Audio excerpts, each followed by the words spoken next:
Agad akong pumasok at sinundan si ma'am sa loob ng CR. Bago niya pa maisara ang pinto ng CR niya, ay agad ko na itong pinigilan. Bahagya pang nagulat si ma'am na makita niya ako. Kaya sinamantala ko na ang pagkakataon at pumasok ako sa baylak ng pinto ng CR. Magsasalita pa sana si ma'am para magprotesta pero mabilis ko itong pinutol. Ang sasabihin niya, "Antonio, anong ginagawa mo dito?" Nabigla si ma'am pero mahina at pigil lamang ang boses niya para walang makarinig. "I really miss you, mama." Sabay halik ko kay ma'am at sandal ko sa kanya sa tiles na pader ng banyo. "Honey ba?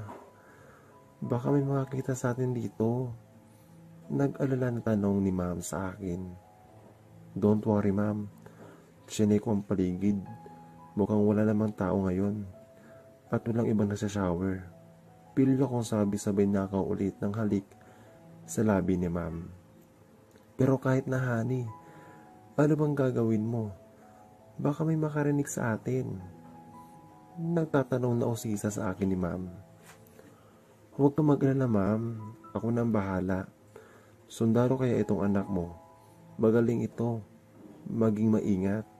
Sabay bukas ko na shower at bumagsak ang napakalakas na lagaslas ng tubig sa aming dalawa ni ma'am. Nabasa agad kaming dalawa ni hindi ko na. "Antonio, di ba nag-usap na tayo? Hindi pa ko handa. Sana maintindihan mo, honey." "Oo, ma'am. Naiintindihan ko yon at hindi kita pipilitin kung hindi ka pa handa." Nangingiti kong sabi kay ma'am na alam nyo na kami pero pwede pa rin namin gawing magtanggal ng kati ng katawan kahit wala. Anong ibig mong sabihin?" Naguguluhan na tanong ni ma'am. Hindi ko na pinatapos magsalita si ma'am at agad ko siyang hinalikan sa labi. "Antonio, mukhang may tao, baka mahuli tayo." Nag-aalala na sabi ni ma'am.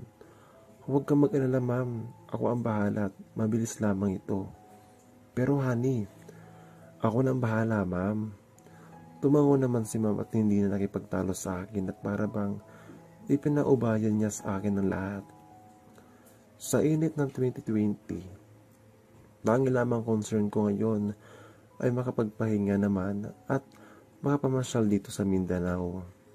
Na-assign ako bilang isang combat army personnel kung saan nagsasagawa kami ng counter-offensive operation laban sa mga bandidong grupo sa bulubunduking parte ng Basilan. Ako ay 24 taong gulang ngayon na madestino ako dito at delikado ako sa profesyon na pinasok ko. Sinundan ko ang yapak ng lumao kong ama na isa ding sundalo na namatay sa gitna ng pakikipaglaban para sa kapayapaan ng ating bayan. Bawat sundalo ngayon na kasama ko ay may mga kanya-kanyang pinanghahawakan at inspirasyon na babalikan pa sa simpleng mundo nila na sa aming mga sariling buhay. Para sa akin, ang inspirasyon ko para magsumikap at makauwi pa ng buhay ay si ma'am at ang aking pinakamamahal na kasintahan ko na si Kimberly Halili.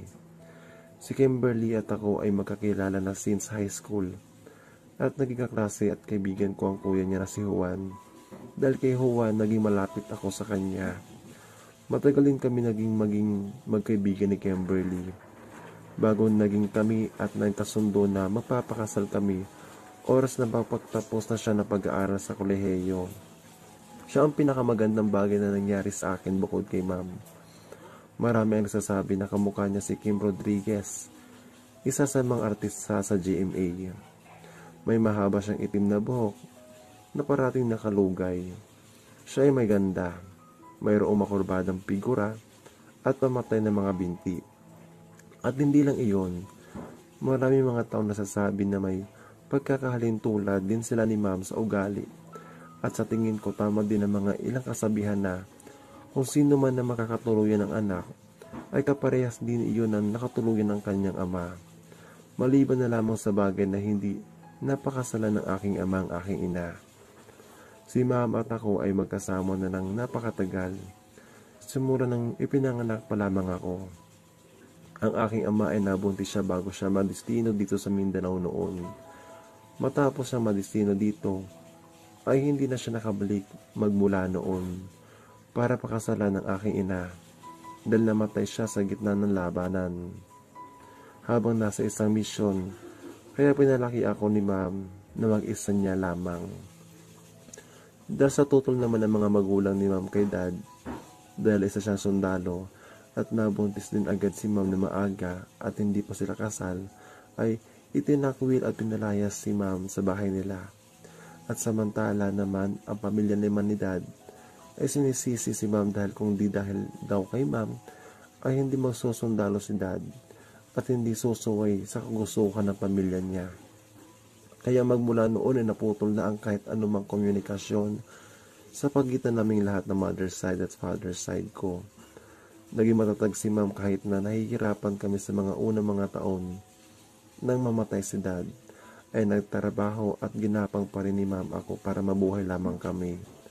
Nagtatrabaho habang nag-aaral si ma'am sa isang malaking universidad sa Pangasinan para makapagtapos lamang ng pag-aaral bilang isang teacher na siya lamang mag-isa at walang tulong mula sa pamilya niya o pamilya ni dad. Dahil sa pagsusumikap ni ma'am, nakapagtapos siya bilang isang guro at nakapagturo sa isa sa mga pinakamalaking university sa Pangasinan. At na medyo nagbinata na ako, ay kahit pa paano naging maayos ang takbo ng buhay namin at hindi na kami masyado naghihirap ni ma'am. Sa mga katangian na iyon ay makikita ko ang pagkakahantulad nila ni Kimberly at ma'am. Sa pag-uugali, pareha silang masipag at dedicated sa kanilang pamilya at mahal sa buhay. Kahit na nag-aaral at busy sa banda si Kimberly, ay hindi pa rin siya nawawala ng time para sa akin. Maliban na lamang nitong mga nakaraang buwan dahil magiging busy daw siya sa final exam niya. Sa itsura naman kung si Kimberly ay kamukha ni Kim Rodriguez, ay si ma'am naman ay may pagkakahawig sa isang sikat na superstar sa Amerika. Pareha kasi silang pitit at mukhang may lahi ang kahawig niya babae ay si Lisa Ann. Pareha silang nilalakihan din kasing harapan. Si ma'am na halos lumawa na sa school uniform na sinusuot niya kapag natuturo siya sa university. Nagiging proud nga ako minsan kapag kasama ko siya dahil nakakapagkamalan kami minsan na magsyota. Samantala, nasa isang mission ako ngayon at nagpapahinga kung saan ginagalugad namin ng isang masukal na gubat dito sa Tipo-Tipo, Basilan. At kapag nagpapahinga kami, sinusubukan kong bilangin ang mga nalalabi pang araw para sa nalalapit na pag-uwi ko.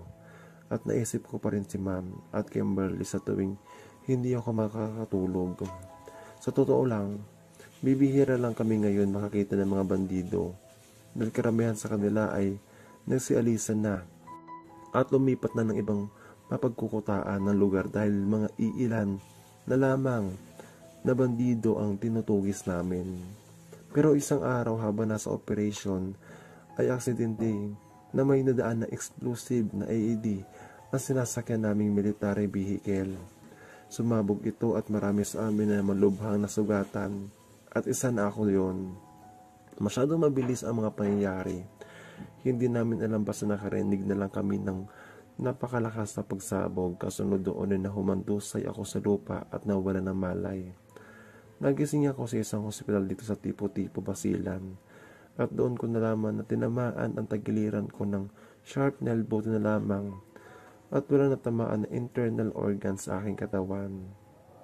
Halos kulang-kulang isang buwan din ako nakaratay sa hospital para magpagaling.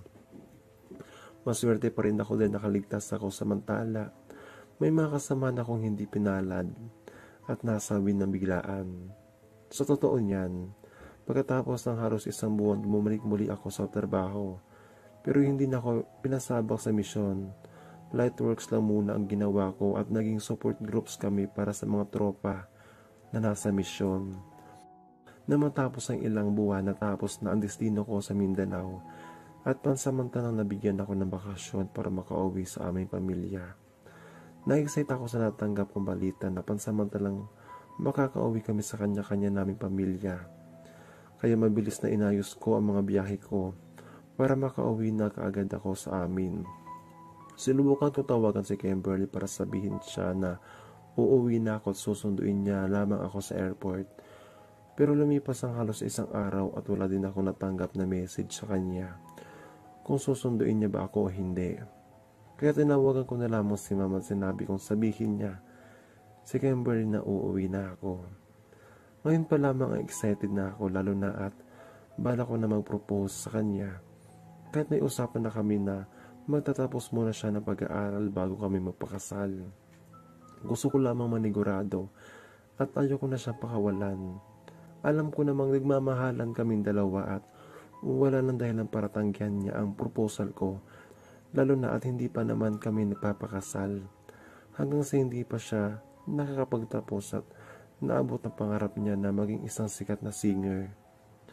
Alam ko masyado mataas sa pangarap niyang iyon. Pero kahit alam ko mahirap yun ay sinusuportahan ko pa din siya dahil sa mahal na mahal ko siya.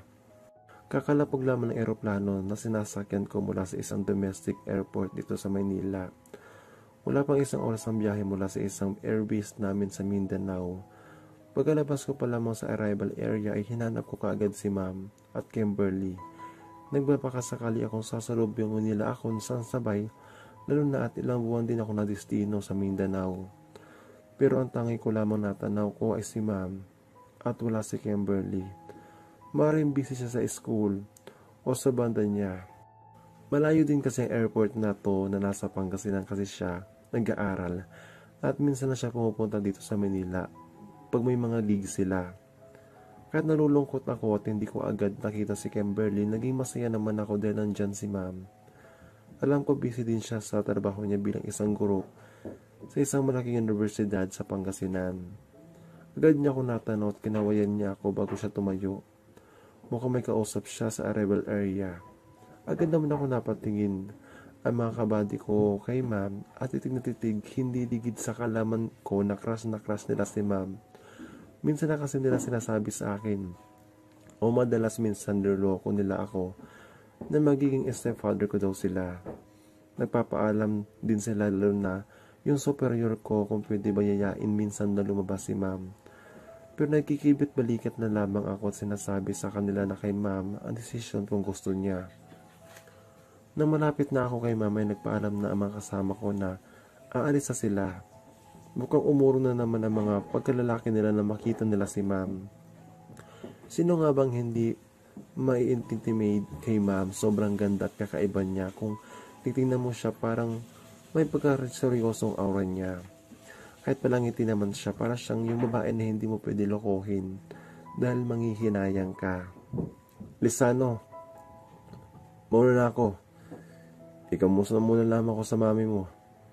Maautoridad na sabi sa akin ng superior ko. Hindi ko mapigilan mapangiti. Kilala kasing matapang tong leader namin na tulang inuurungan. Pero pagdating sa kay Ma'am, ay bumabahag ang buntot niya, halata kasing type niya din ang mami ko. Yes sir. Sumunod muna ako sa kanya bago ako nagpaalam at dumiretso kung nasaan si Ma'am. Honey, sabi ni Ma'am agad na sinulubong at niyakap niya ako. At sabay hinalikan ko naman siya sa pisngi. Sobrang sweet namin ni Ma'am. Ganito lamang talaga kami simula ng pagkabata ko pa lamang.